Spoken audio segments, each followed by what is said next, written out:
Yo, this hot, this the spot, there it is, pod.com. We're interviewing the best comedians, so tune in quick and get your ears receiving them. We talking about life and life to stream right to you, from the microphone right to your home, dude. Side note, this might get embarrassing, but no, don't sweat, yo, cause there it is.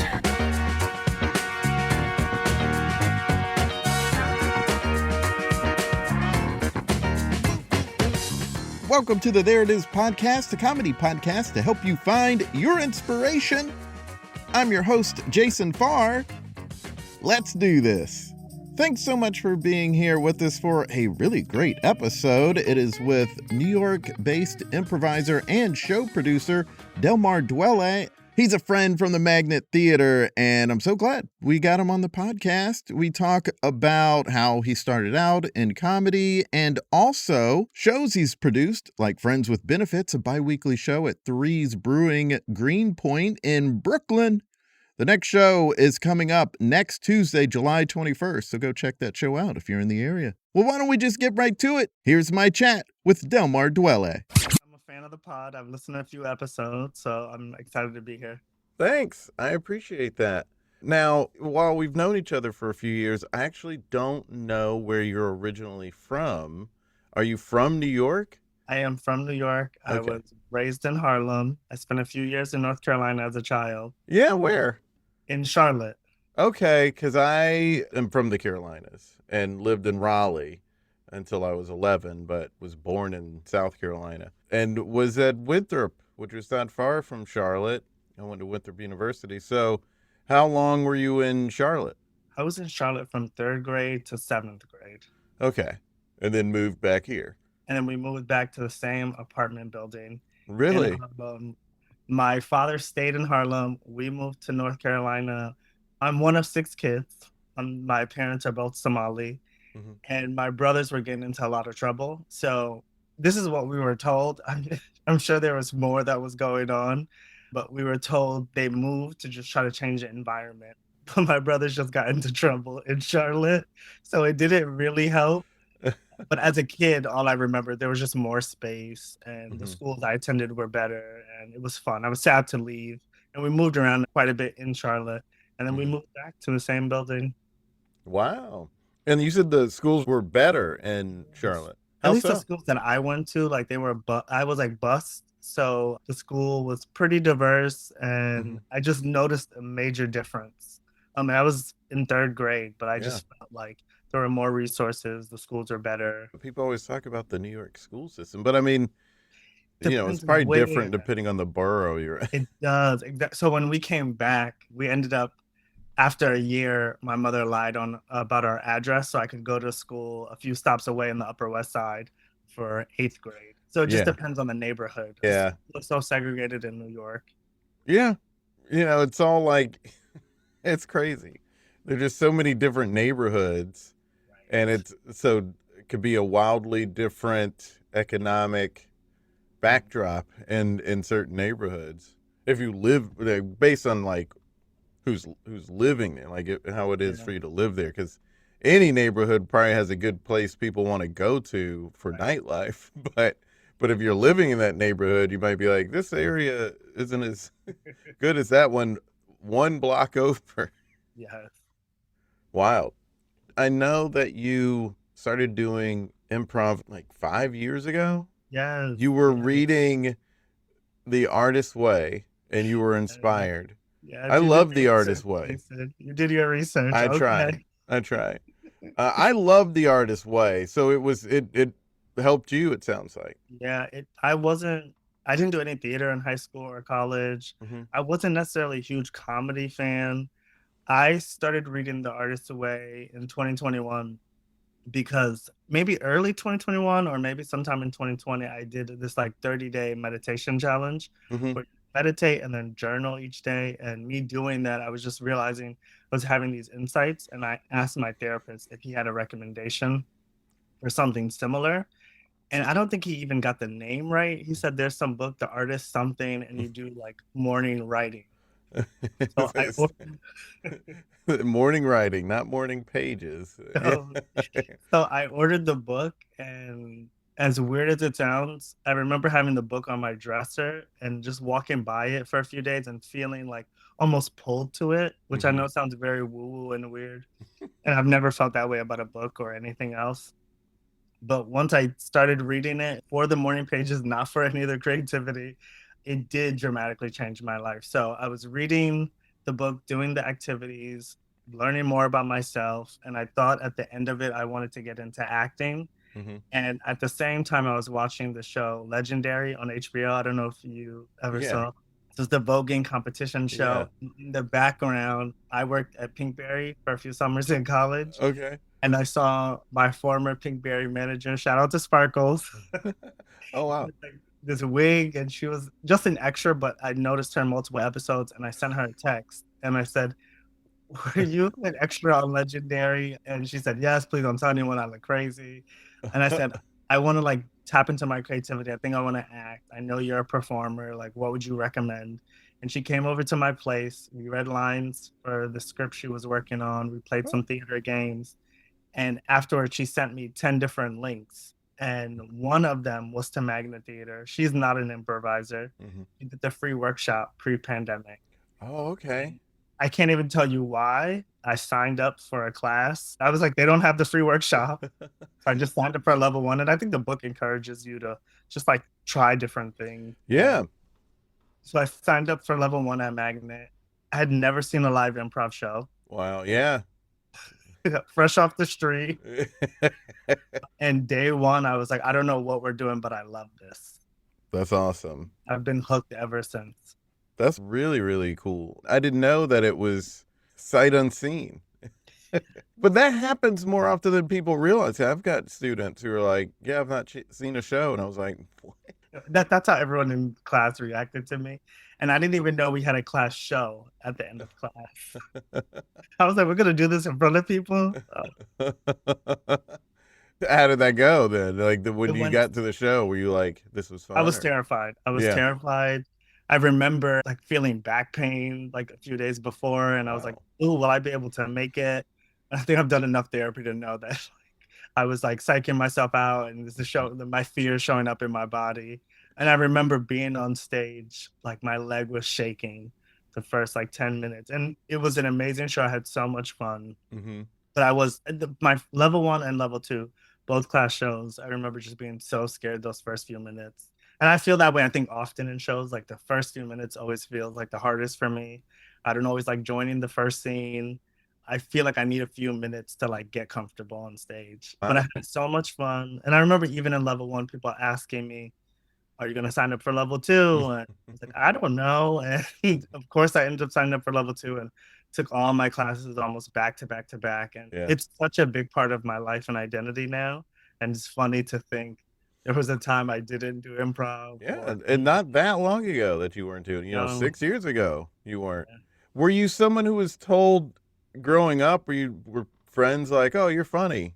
Yes, everyone like in school, I feel like maybe starting in middle school, people would always tell me I was funny. It was something I always felt confident in, and I knew I could make people laugh, but I didn't see value in that. Like, okay, yes, I'm funny. I point things out. Like, I'm always laughing. I'm always making myself laugh and people around me. And yeah, so that was something people always said. And my family definitely didn't value that at all. Even telling my mother that I do improv, when I was trying to explain it to her, she, when I explained to her, like, we're playing pretend on stage as adults, she said, you went to school to be a clown? Yeah, kind of. They're different classes, but essentially, same thing. So she has not seen me perform. She does not see value in that. Wow. My sisters have come. It took them a few years, but they showed up, and they were very nervous for me. And thankfully, I didn't bomb the days they came. So yeah, it was always funny, and my friends appreciated that, but I didn't see the value in it until doing improv. Did you do any creative stuff, any art-related stuff? No, in high school, I did high school debate. Okay. For 4 years, so it was like performing in some way. And I like really checked out in school after my freshman year. I was always a very talkative kid too. Always getting in trouble, always getting my seat moved when I was younger. Every parent-teacher conference, every report card, because he talks too much. Even in high school, I remember my mother was like, still, like they're still talking about this, and you're in high school. So high school debate was great for me because I got to go on and was celebrated. And but, but after my freshman year, I kind of checked out and just put all my attention into debate. I went to debate camp and we'd go to this resource center. So that was the closest thing. And then in college, I would host a lot of student events, and I was like super involved with it. And I really enjoyed hosting shows. Did doing the debate class change how much you talked during class, or No, no, that did not help me. still just kept talking in class? I couldn't stop. Yeah. That's funny. So you said you were hosting shows in college? So, and they weren't comedy shows, but like if there was a student group that ever did like a fundraiser Oh, or some kind okay. of showcase or like a dance show, a fashion show, I would host it. Like I hosted one, and then people would recommend me to host more after that. And I had a lot of fun doing it. And I did take one acting class in college as a gen ed. And I wasn't necessarily great when we had to do scenes, but I absolutely loved the games. Like I remember playing slow motion tag, and I remember how much fun I had, and doing the improv games in class reminded me about that time in that course. That connects a lot of dots because you pretty quickly started producing shows at Magnet and around the city. What made that transpire? That was one of the things I wanted to ask you about. And it sounds like this was an early version of that. Yeah, and then at my job, I'm an academic counselor at John Jay College, and I work for this program called Seek, and it's an opportunity program.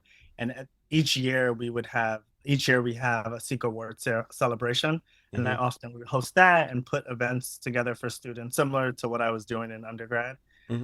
But I didn't realize it was a big deal to put on a show and host things, and I think people think I've been involved in improv longer because I started producing shows pretty early. Yeah. But I kind of stumbled into that too. It might have been in level 3. I was talking to some improvisers who are also single, and I was like a singles jam. And I had a meeting with Michael Lutton, and we had a Zoom. I was like, oh my God, I was so nervous. And I really didn't know much about improv. And I remember he was like, maybe we shouldn't do a jam. Maybe this should be a show. And what kind of form should we do? And at that point, I only knew the Herald and Armando. I don't know if I even knew what a montage was, but I was like, we could do a Herald. And I remember just sweating because I was like, I don't know that much about improv. But like he helped me come up with the idea, and I started doing this speed dating show called Mingle at the Mac. Yeah. I saw about the Mingle.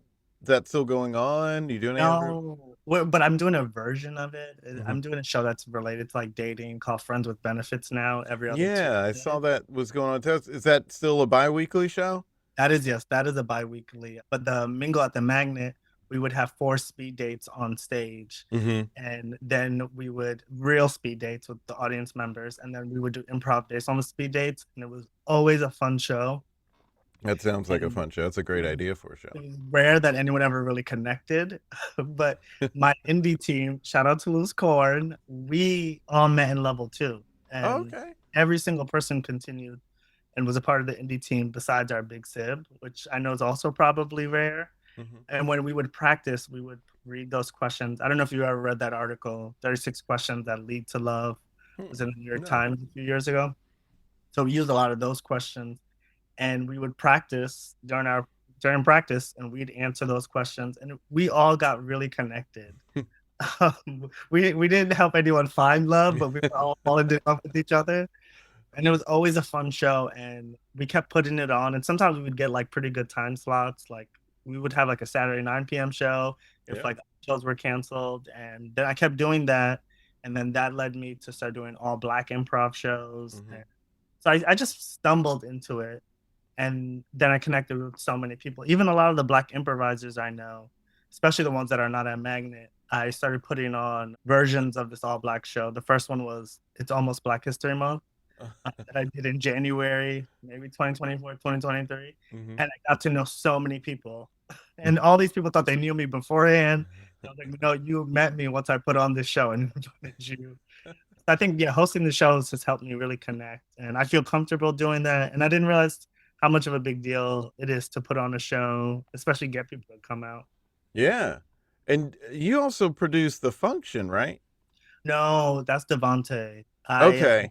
But no, I did do the Black Convention. I know all That's the what I mean. Yeah, yeah, the Black Convention. all the names start to sound similar, and Well, I they're all really like they're both great names. I know, and I keep saying I need to remove the word black from all my all black shows because the Black Convention, it's almost Black History Month, Mm. Black History Month check-in.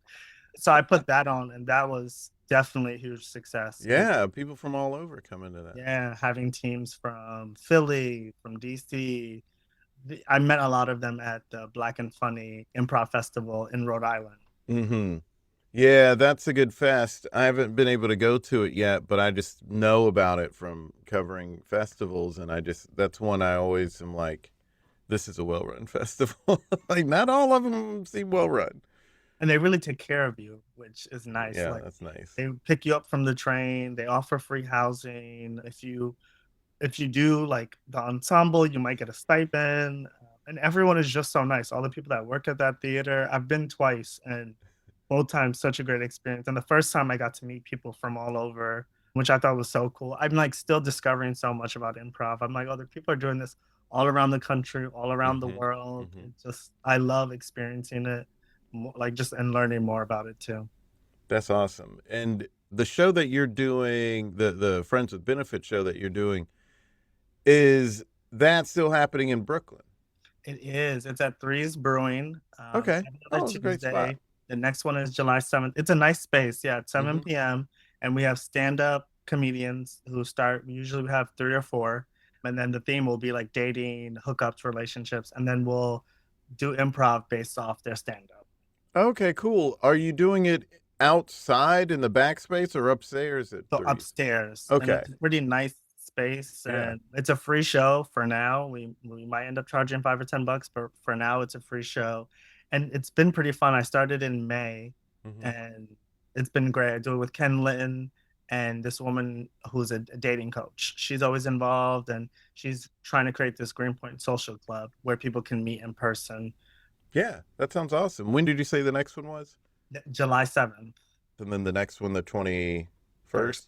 Yes. Okay. Well, super cool that you're doing all that stuff. And they're always very well produced shows. And, the Black Convention, I got to be in one of those. And, like you were saying, there are people from Philly and people from DC and people just from all over. It feels like a festival. Yeah. It's a show, it's not a festival, but maybe that's something you're gonna start doing in the future, is run a I festival. think definitely I keep meeting, like everything keeps growing organically. Yeah. I would love to do like at least a mini festival because Hmm. there are people coming from out of town, and I'm always so surprised how willing people are to come, show up, help. I remember I had Lena Dunham, who's like my favorite improv team from DC. Hmm. They were a part of that show, and I remember they wanted to speak to me before it started, and I was like, was I supposed to pay these people or have a conversation about this? I was just so worried and anxious, but that's when one of them, or someone who wasn't in the show, someone's partner wanted to propose to them. And I think you were there for that. I would remember that. I don't think I was at that one. Okay. That might have, I think that happened at our first one. Oh yeah, I wasn't able to make the first one. I can't remember how many you had done. I know you had done previous ones. I could never make them because they were like when I was out of town. But that was very cool to have. This person's partner waited till the end of their set, and everyone on the team knew. So they Hmm. brought back all the characters they played. Well, one person was supposed to give the partner a signal, and like proposed as a character to the Hmm. person who's gonna get proposed to, and the partner didn't get up right away. So everyone else on the team brought back all these other characters, and they all kept proposing, and it was just such amazing improv. And the person that was going to get proposed to, if that's even the right word, he ended up bringing back one of his characters and proposed to himself. And then the partner got up on stage, and the crowd just went wild to see like this real proposal happen. It was such a beautiful moment. And I was watching, like, I didn't even know this is something I wanted. Now I need first I gotta find a partner, and then I need them to propose to me during the show, during a set that's good. If the set's not good, baby, you gotta wait. It was so beautiful and so cool, and I feel like I'm constantly experiencing these new things and just like learning and growing, and even just doing improv in general. I've just noticed I'm less judgmental of myself and others, and so open and just so excited about trying, different things. Yeah. And you've been on a couple teams at Magnet. Are you currently on Diet Coke? No, I was having all these issues with my like sleeping schedule, and I have Mm-hmm. sleep apnea, so I dropped out, but I think they will allow me to show up every once in a while and play. I It's a think solid group. yes, I love playing with them, and everyone's so experienced, and I feel like I just Yeah. got so much better playing with them and just noticing the choices and decisions and like things that feel small, like knowing when to edit and like not waiting ever to initiate a scene, like not letting too much time pass. I feel like I really noticed that with people on Diet Coke, and I was on Cool Cousin before. Yeah, I was about to mention is because Cool Cousin was the first team you were on, That first was, yes, my first megawatt team. megawatt team, and we were on deal and so excited. And the first time I auditioned, I didn't get on, so I was so Mhm. happy to get on. And everyone was so nice, and we were also happy. We all love each other.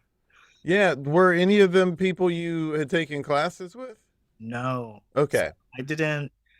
I think, yeah, I think they all took advanced level two, maybe like the round after me. Hmm. And I'd seen a few of them before, and we had some mutual friends, but I was nervous about that because I'd never been in class with any of them or performed with any of them. But I had so much fun, so much chemistry. I remember the first month was probably the hardest because I felt all this pressure being on the house team. Oh yeah, I mean that is so common that people will, when it's their first team, they get really kind of in their heads about doing improv right, Yep. when really it's like just do your thing. You don't have to Yeah. worry about it. I know it's all this internal pressure. No one's putting it on you, but I notice I feel like that's something that happens with everyone. And I think we all definitely felt that way. And I know I did. And I think Hmm. you were there at our first show, and I that might have been the first time we interacted. I just remember you were really nice after my first show, and I was like, oh God. I thought you were funny. You were you. I was surprised that you said you will still sometimes be nervous for the first little bit of a show because you do the pure thing of improv of just letting things flow through you instead of trying to control over, like some people like myself. I feel like I am so trying to control it or guide it or something, where when I would watch people like you, I was like, yeah, that's the way to do it. Just like let it flow. It's not something you have to grip. It's something that you should pick up and move around, but you don't hold on and try to like make it squeeze it into something. You let it be in your hand. It's really fun to watch you play. Thank you so much. I try to be like that. I'm not like that all the time, but I appreciate it, Jason. Well, I mean, I guess we aren't always, but I don't know. I sometimes wonder, since I didn't get to see some of the people like, I don't know, who are like famous who are improvisers like TJ and Dave or Mm, Ben Schwartz or somebody. I'm like, did they have bad shows? right. Because sometimes, like I remember talking to one of the magnet instructors who had taken improv classes at UCB 20 some years ago, and how I was like, oh, you would have seen a lot of amazing people then, and like this person or that person. And he was like, yeah, but it was level one. Like they weren't good. Right. It's not like they were always like that. So it's not, he wasn't sitting there watching glory in front of his eyes. It was like they're all just figuring it out. It's so hard to remember that, like It where is. comparing people to where they are now Mm-hmm. when they started. And even me, because I had no one to compare, I wasn't watching shows. I think that helped me that I just showed up and I wasn't trying to be like anyone. Oh But yeah. the longer I was in improv, like level 2, level 3, I did start to compare. I was like, oh, I was so much better than last class, or this person seems like they're growing and getting better and I'm not. And I didn't feel that at all in level 1. It's so common that in level 1, people learn to open up and grow, and by the end, they are just letting it sort of flow. For the most part, I feel like people are just letting it flow, and then it is like by the time they're at level 3, they're like super in their heads. It's like, oh no. I remember scenes from when I was in level 1, and especially when it all connected. I remember like the second to last class, I was like, oh, I'm making these decisions faster than my mind can process and moving my body in a way, and then it makes sense. And I think that's definitely when I got the bug, where I felt like I was in that flow state. Yeah, I want to, that's one thing I've been thinking about lately, is like, how do you always get in that flow state? Because sometimes you do and Or sometimes you don't. I also struggle with, I don't know if you feel this way, when you just have an okay show and people also really like it and they come up to you after and I'm like, that wasn't that good, or the last show was so much better. Like I try to not say that, but I feel it, or Yeah. just really take the compliment. Like Yeah. DCM, we had a show and it felt very chaotic. But the next day I ran into people and they were being like complimenting my group. I was like, it's the next day. I could Yeah. someone just being nice right after. But no one The has to next day, no one's lying. Yeah. No one's trying to like make you feel good or gas you up. Yeah. No, it is. I have somewhat gotten over it's okay. The show, I've somewhat gotten over that. I was actually just telling a TPW team that I coached. And for those who don't know, TPW, Team Performance Workshops, the last level of non-musical improv at the Magnet. And I was like, people need to get more comfortable with things being fine, because most things are fine. Right. Most things are not amazing, best thing, most inspirational thing ever. That's not most things. Yeah. And you think about it, there are a ton of movies or whole series, not just a couple episodes of a show, but an entire series or an album or songs that you love. But if you were to give them a grade, Right. it might be fine. Like, you wouldn't be like it was earth shattering. You'd be like, yeah, that show, it was good. Like, you're not like jumping up and down about how good you thought it was. Yeah. You just loved watching it or loved listening to it or whatever it was. And that's most things. So like, we have to get comfortable with that. You're right. We're always chasing that high and that best show, and we're not going to experience that every time we perform. No, we're mostly not going to experience that. I think I also oftentimes compare it to basketball, where it's like, a basketball player can have just a lights out show where they had 40 points and they were hitting all these 3-pointers, and maybe they had a game winning shot, just like all the flashy stuff. Yeah. And that's few and far between, like, like most people they're not averaging 40 points. So like, Steph Curry can have there are times he had an amazing game in the playoffs, in the Olympics, and then the next game he was just okay. It was like, I'm gonna act like I'm a basketball fan after the Knicks championship. I'm with you. Yeah. And so like, it's just, people have to recognize, like, sometimes you're having a good game because you're just supportive. Right. You're just helped everyone else along. Right. And I'm generally having fun too.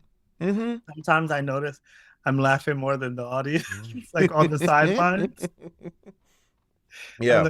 I might be laughing a little too loud because I can hear myself and I'm like, I don't hear other people laughing. And also sometimes people aren't laughing loudly. That's a thing I've noticed too. And I've heard even from coaches, or I've seen videos where I'm I'm like paying attention to our set, but then I see people like quietly laughing and covering their mouth. And I'm like, oh my God, especially when there's not a lot of people in the audience, like, make noise, please. Please. Yeah. There a couple of weeks ago, and I've definitely experienced this when I did stand-up regularly, but there are times where people will just smile. And, with stand-up, you're looking at the audience, so you pick up on that. But a couple of weeks ago, there was a Friday night show audience that they weren't laughing real big. I was like, oh, are they not liking this? And when I was standing on the sidelines, I was looking at the audience and I was like, everyone's smiling. Like Yeah. they're into the show. They're just not vocal. And that's fine. Like, but the show is going better than it felt in scenes because they weren't laughing out loud, but they were smiling. They were into the show. They just didn't express it in a big way.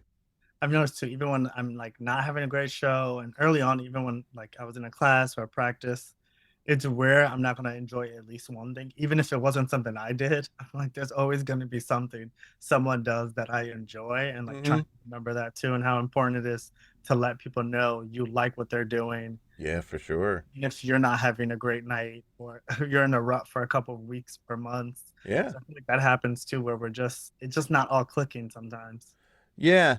Like my best shows are the ones where I'm not thinking about being good and I'm just watching the show, and that's when I'll make choices or do stuff that lands well. But when I'm like, "Oh, I've got to have a funny line or I've got to do a smart thing here." Those are the shows I'm not good in. Those are the ones where I feel that's when I'm like walking away from the show like, what I was doing. It was just being in my head. I feel like when I have those moments where especially when I'm making a physical choice and I'm not thinking about it, often something will happen. Or if I'm doing something I don't even necessarily want to do, but then things will just click or connect. I had a show at that Friends with Benefits show where one of the stand-up comedians was just talking about her name and how much she likes her name. And then like I Hmm. pulled some inspiration and was ordering drinks and I just kept saying, my name's Marcella. And just kept saying that and it was making people laugh. And then there was a scene later in the show where someone was pregnant and this guy clearly wanted someone to come between this person's legs as the baby. And I didn't want to do it, but I was like, like she's giving birth, someone needs to come out. So like I like he got on the floor and he pulled me out and I was like, my name's Marcella. And Yeah. I didn't think about that until I was literally getting pulled between someone's legs. And I didn't even want to do it. And I was so happy afterwards. I'm so happy I did this. And I could never prepare or plan something. And that's No. improv. I'm like, it's so much better than anything I could ever come up with. Yeah. It's easy to get in your head thinking about, you know, am I doing it well, or are we good? I remember my first megawatt team, we went to a festival in Cincinnati, and the crowd reaction to us was just something we hadn't experienced at mega on any megawatt night. And we were like, wait, what's going on? Like they're really responding in a big way. I was like, how did this happen? Like I've we all were really like taken I've aback by it. experienced that too in Rhode Island and also in Connecticut. And I don't know if we're performing in New York, so people have a higher expectation. Yeah. But I had the same experience in Connecticut where I was like, they are loving what we're doing. It shocked me. And same thing in Rhode Island, where I think it is easier outside of New York and probably outside of LA. Yeah. Like people don't have such a high in New York. Everyone's like, you need to convince me this is good. And we have Broadway and we take the train and we're so checked out. I Even think if they're smiling, they're just like, I recognize this. I know what's going on and I enjoy it. But they're I not didn't like, it takes something extra to get them goofawing. Yes, if you're in New York and you aren't feeling great about your improv, go to a small city and do a show. Oh yeah. No, it's fun. It's fun to do and to like keep trying to have another fun show. Yeah. It's like so bit by the bug. I'm Yes. still at it 13 years later. I'm still just like, yeah, let's keep going. I wish I had a show this week, but I don't. So I'm like a little down about that because of just holidays. Like, Yeah. because it's July 4th. I don't know if you feel this way. I have moments where I get too involved and then I pull back and then I'm not doing enough. So trying to find the balance and especially not being on Megawatt, Yeah. having a consistent show every single week and you don't have to worry about getting the audience. You're performing with all these people who are, also great. I miss that. Like it's so time consuming and it's hard because you have to commit to improv twice a week, but Yeah. it's so rewarding too. It really is. My wife of the show, Justina, she, Name of the show. yeah. I love that name. That needs to be a show. But she will take breaks. She'll take steps back. I've never taken a step back. I might take a week off or something like that. But even then, I don't think that's too common. If I'm taking a time off, it's because I'm out of town or, something's going on. It is good to take some breaks or switch things up a little bit. Maybe just perform somewhere else one week or take the week off, like I said. It helps you just like let things settle and realize what it was. Because I when I went back to a megawatt night just to see shows, I was like, gosh, I miss this vibe. Which is when I was there, I wasn't as aware like, oh, this is such a great vibe. It was just like, yeah, megawatt night, just having a good time. But when I came back, I was like, this is different. This hits different. It's fun. You don't know what you have till you lose it. Yep. That's one of the things, like right now, since, I was just coaching a TPW team and they go right into auditions, basically. So I've been around the advanced level students a little bit where they're all like worried about doing it right and any advice about the audition and all this stuff. And I'm like, yeah, just don't worry about it. That's really the advice. So hard. It's true, you're right, but it's so hard to receive that. It is. Like when someone says that to you, like you just instantly do that internal eye roll, but it's true. Yeah. Like, it must be nice. I have a coworker who says that all the time, and it irks me so much. I'll be going to get lunch, and he's like, "Must be nice." You had lunch. I'm sure you're gonna have lunch. Like you're good, man. Yeah. But it's true. My first audition, I was so nervous. It reminded me of the level 1, level 2 class shows, and everyone was so great. My first audition and the callback, I was surprised I got a callback. I kind of felt like I only got a callback because they knew how I was in my classes and all the things I've done at Magnet, because I was just so nervous and I played the same characters in the first and second audition. I was just being, and I remember even in the callback, I was like, oh my God, you did this yesterday. And it wasn't good. And I felt so bad when I didn't get on. And there's not enough spots. And also, it's competitive. It's not, it's thankfully at Magnet, it's not competitive in a cutthroat way. It's competitive in just that, there are more people auditioning than there are spots for. Yeah. And so many people don't get on. Like I actually listened to the episode with Michael Lutton, and I'm pretty sure he talked about him not getting on when he first auditioned and getting cut after his first season. And just there's so many other things you can also do, and you can put on your own shows. And I don't know if you experience this. I feel like I meet a lot of people who are waiting for opportunities or want to be involved, but they don't like put themselves out there or mention to people they want to be in shows or put shows on. I know it takes a lot of work and you have to be organized, and everyone is like when you're just creative and you want to perform, it's hard to get people to follow up and follow through. I've learned there's so many different things you can do. There really are. It's New York City. There's so many places you can put a show up. I think some of it is people wanting to be chosen. Yeah. But, there are people who are so good and they went through the audition and they did great. They just didn't have, like Michael Lutton said it in that interview, it was just, they're just looking for who they think had chemistry. And once they looked at them together, then they go like, well, we think this has potential to being a team that would really be solid. And so they're just trying stuff. It's not like a judgment on whether or not the person's good. It's really a matter of like, do we see chemistry with these people? And that's it. That's really all it is. And, maybe sometimes someone is so good, it's like they should just be on a team no matter what. But like it's hard. It's more often than not going to go wrong if you wedge something in there that doesn't feel natural to it. Right. So it's something when I auditioned, when I came out of TPW, I was like, well, I'm not going to get cast. So I just kind of went in with that vibe, and then I got a call back. I was like, well, I'm still not going to get cast. And then I did. but I didn't think that I would. So I think that's what helped me. Like, That I did not think help because me. I was like, That yeah, did I not signed help up me. to be a big sib just so I could do improv more because I'm not getting on a megawatt team. And then Right. I That think, okay. My thinking was I'm not gonna get on because I had a bad audition, and that did help because I didn't get on the first time. But to me, felt more meaningful when I got on the second time I auditioned. Like I yeah. knew what it was like not to get on, and I Hmm. felt much more comfortable in the next audition. And it was an Yeah. experience too.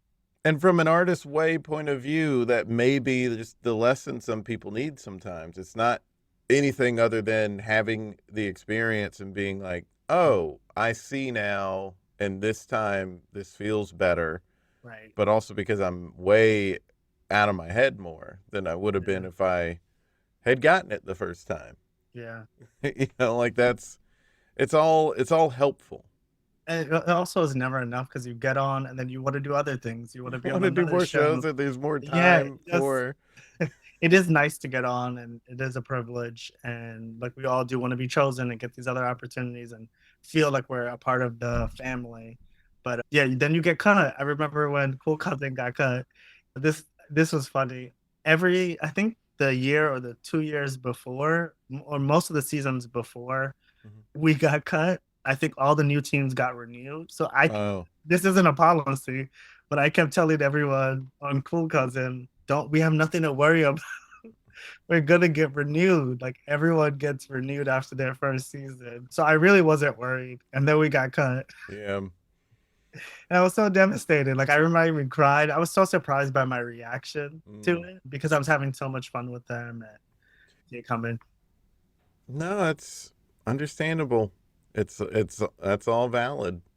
You all were fun together. It was a really fun group. Cool Cousin. It's always enjoyed seeing y'all.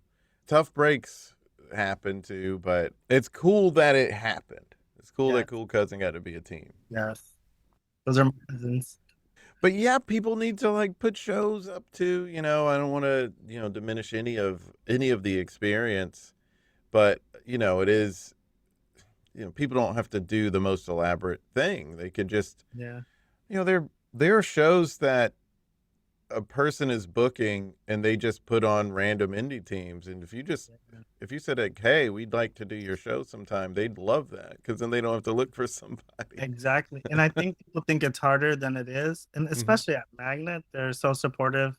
You can Yeah. put on a show and you don't have to worry about necessarily an audience. Like obviously you should try and promote and get Right. people out, but it's not like you're gonna have to pay or you're gonna lose money because you don't have a Yeah. great turnout. Like maybe you Yeah. won't put that show on again if you don't make whatever changes you need to make. But I think people think it's harder than it actually is to put it on or to reach out Hmm. so many spaces, whether that's theaters or bars and places where you can put things on. I'm not great at, and maybe you have advice for putting an indie team together. That is something I can put a show together, but I've tried. When I first didn't get on a Megawatt team, I reached out to all these people from Team Performance Workshop who also didn't get on, and maybe it was too soon because everyone was just sad, but like that didn't work. I've tried many different indie teams where I reach out to people, and it is so hard. But That can be tough.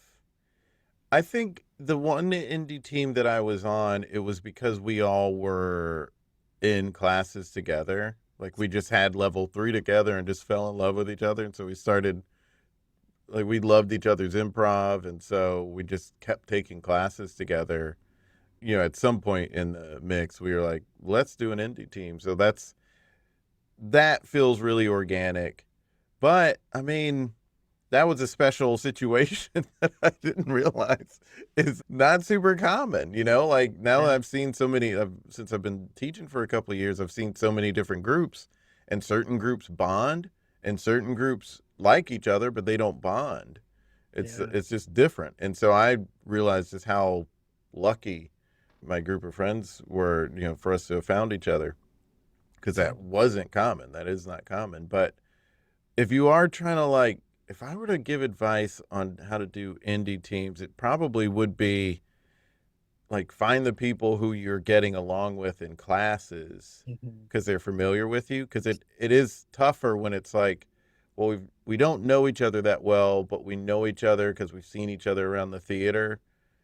and they're just kind of randomly asking me to do their show. Like those are sort of like, do I want to commit to this when I don't know who else is involved and I barely know the person asking? Like those are the times where it's a little harder to make happen. But if you're familiar with each other and the other people you're asking are familiar with each other, then that, I think, makes it a little bit easier. Yeah. But when it's like, I kind of know them. Right. And it's easy to get people together for a show. It's harder to get people to meet if you want to practice. I've noticed that. Yeah. And I'm on a couple indie teams where we'll do shows, but everyone's schedule, oh my God, trying to just. The schedule, wanting to like rehearse. Yeah, that is difficult. Yeah. A hang is maybe good for more advanced improvisers, but then you have everyone's schedules out of whack. Right. It's tough. Everyone's busy. Everyone's doing stuff. I will let you know. I'll be back on the podcast when I put together an indie team. Right. All right. Let's count it. Let's count it.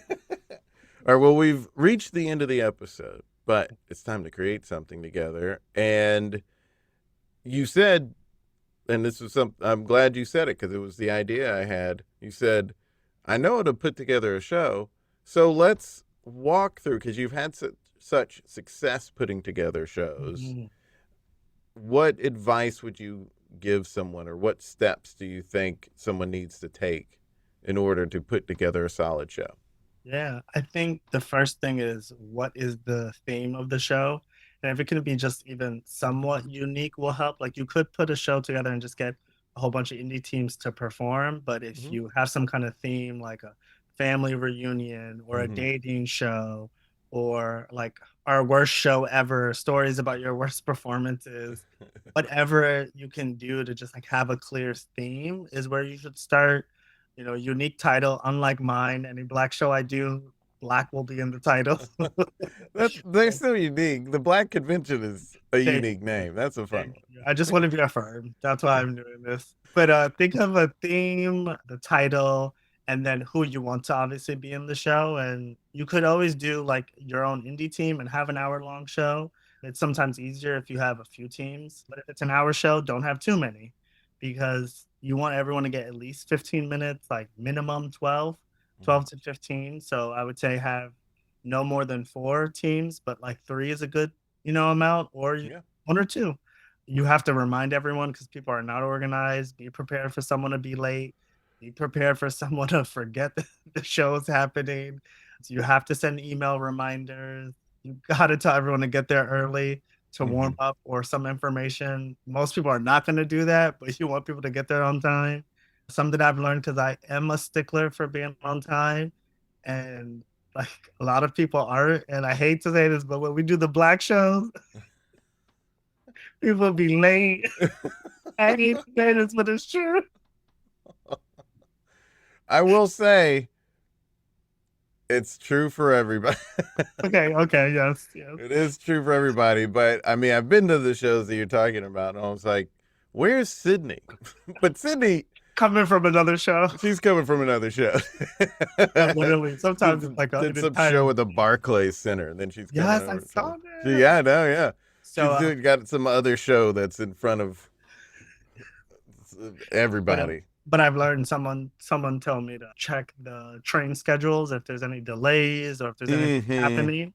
So that actually, gave me some comfort to be like, let me just look out and then warn people as early as possible. But just be flexible. Obviously, we're improvisers. If you need to move a team around, whatever the order is, if it's tech, make sure the theater can offer that. If you have a sketch team, I definitely included a sketch team once at Magnet and didn't realize I needed to follow up with the tech in advance, and the intern was struggling. It all worked out. But I would say have your theme, the title, who's going to perform. Most shows are an hour, and how you're going to promote it. Have all the teams promote on social media, reach out to all these group chats. You have to contact 100 people for 20 people to show up. No, it's tough. That's maybe the biggest hurdle for people, is letting people know. Do you have any advice on how to really promote and I have no issue promoting. I try not to overwhelm the same people. Right. Especially my friends who are not performers. I don't invite them to every single show because I know people will get annoyed. So if you're involved in a lot of different group chats or groups and networks, like don't promote every single show you have if you have a lot of shows, because then people will just tune you out. So I try to like reach out to certain groups a little bit more than others, certain people. I always post everything on social media, but I try to be intentional not to overwhelm any person or group. I am known in the Black improv group chat. Every time I would meet people early on in that chat, they would say, "Oh, you're Delmar from the group chat." That's my Instagram. That's your Instagram handle, yeah. Because I was like, "Damn, I must post it here." That was everyone's reaction. Well, there it is. Delmar, thanks so much for being on the podcast. Thank you so much for having me. This was great. That was a really great chat. I hope you enjoyed that and learned something about producing shows. Delmar is the person to listen to for advice on that. Don't forget, the next Friends with Benefit show is at Three's Brewing, Greenpoint in Brooklyn, New York on Tuesday, July 21st at 7 p.m. But don't worry, if you can't make that show, it's bi-weekly. You can make the next one. Follow Delmar on Instagram at Delmar from the group chat. Follow us on Facebook, Instagram, and Threads at There It Is Pod, and subscribe to our YouTube channel at There It Is, and follow me on Instagram and Threads at Jason Farr Picks. Also subscribe to our comedy lifestyle newsletter and support us if you can. We have a Patreon and a PayPal. Go to thereitispod.com for newsletter and support info. Links in bio. Until next time, be good to each other. It's a moral imperative. The music for the theme song was created by Neil Brooks. The rap was written and performed by Nick Acevedo. The logo for There It Is was created by Jeff Prater. The There It Is podcast is produced by Jason Farr.